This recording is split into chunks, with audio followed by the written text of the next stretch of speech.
Okay.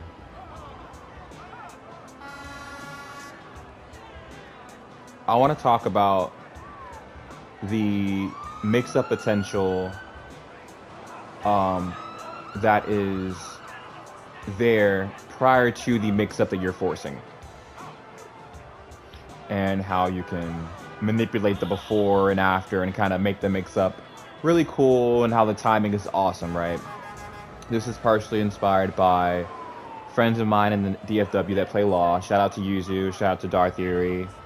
Um, but Law has a stance called Dragon Stance, or DSS. Forgive me if I'm telling anything that's incorrect. I'm going to be figuring this out on the fly.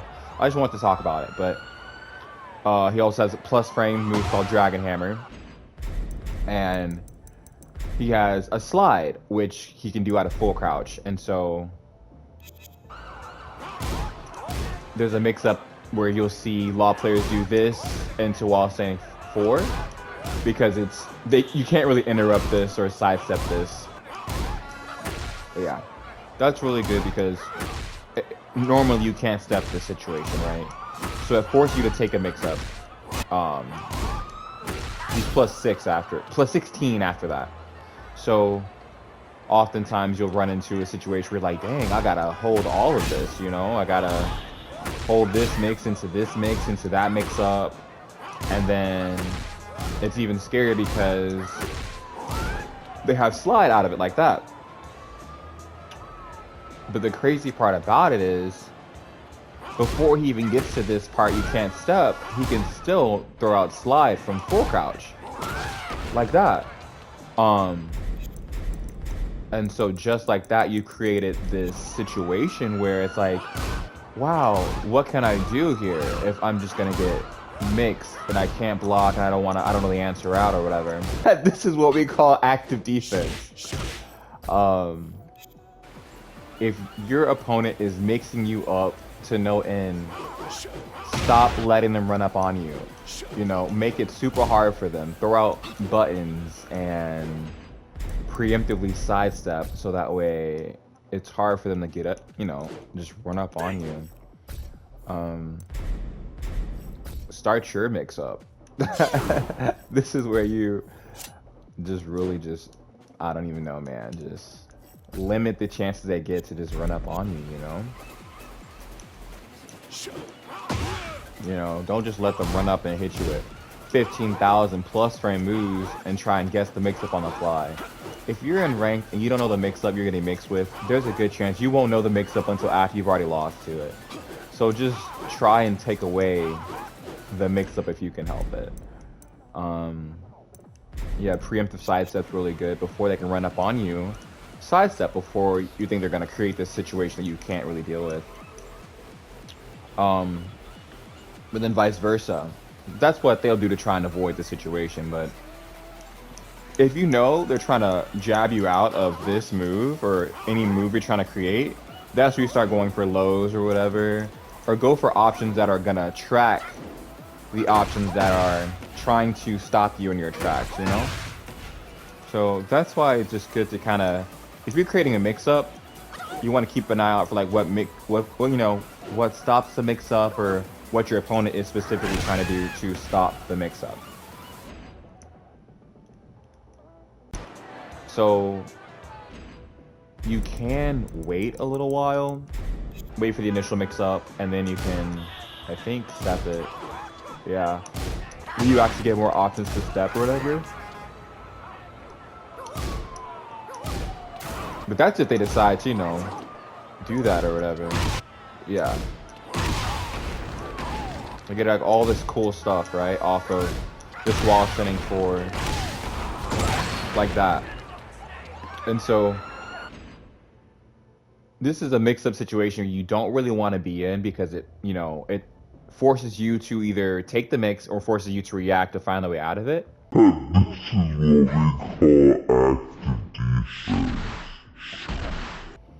And so a way that you can avoid this situation is by dealing with 4 1+2. You know, if you don't get hit by this move here, whether you sidestep it or you mash out of the situation,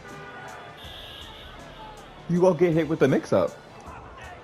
And so then the law player is forced to, okay, how can I get this mix up? Which is cool. He gets it, like, which made me think he gets sidestep 3, which does the same thing.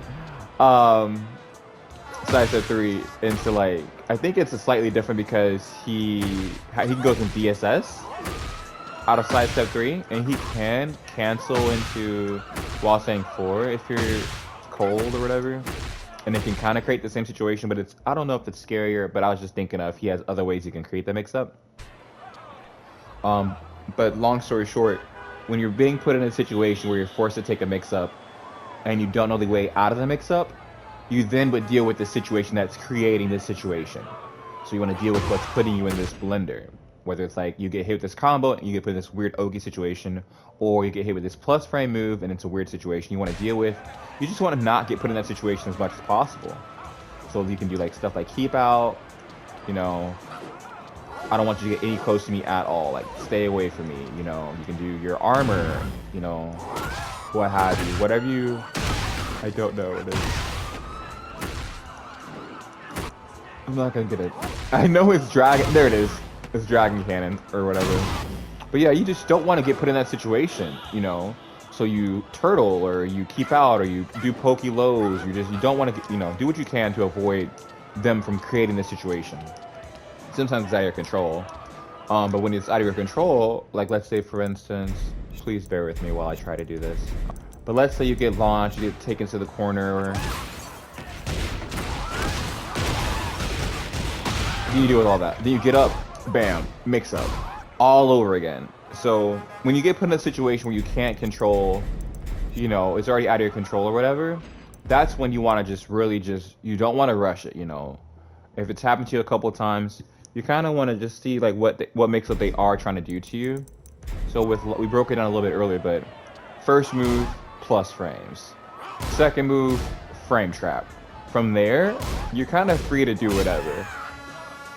And so whether you want to try and take your turn back, or if you want to try to just create some space, it's up to you, you know?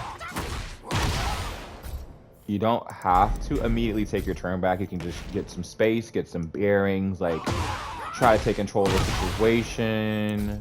You know, you don't need to freak out. I want to do a low, but I don't know what to put it for low. Awesome, there it is. You know, stuff like that. So you don't want to freak out if you don't have to freak out. But you definitely don't want to take way more damage if you don't have to. Excuse me. Oh, yeah, I think that's the counter hit launcher then too. Cool. And then I think that's good. So you get put in this situation, you don't know the way out of it, just backdash, you know. Okay, we took a low, whatever, cool. You know, but bam, situation is over. We're no longer getting mixed up, which is awesome, you know, back to neutral. You know, you can try sidestepping. There's nothing wrong with trying to sidestep. But eventually you want to try, you know, limit the bleeding. You know, if you keep getting hit,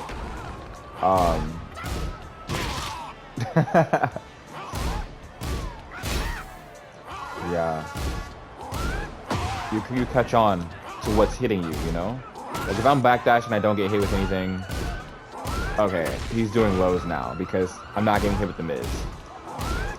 And what have you, okay? So, yeah, take as little damage as you can out of mix-ups, you know. So, and don't give up information if you don't have to, you know. They're like, oh, now he's ducking now. I'll start doing this launching move. Oh, my heat burst didn't work. What's next? So yeah, once you start getting mixed, it becomes like damage mitigation. You know, how little damage can I take out of this situation? What can I do? And then you can start. Maybe you'll start hop kicking. Maybe you'll start throwing armor for real. Maybe start throwing armor earlier, you know? If you see you don't have a way out of the mix-up, Maybe you gotta start freaking out. Show them you can't be, you know, conditioned. Figure it out, you know?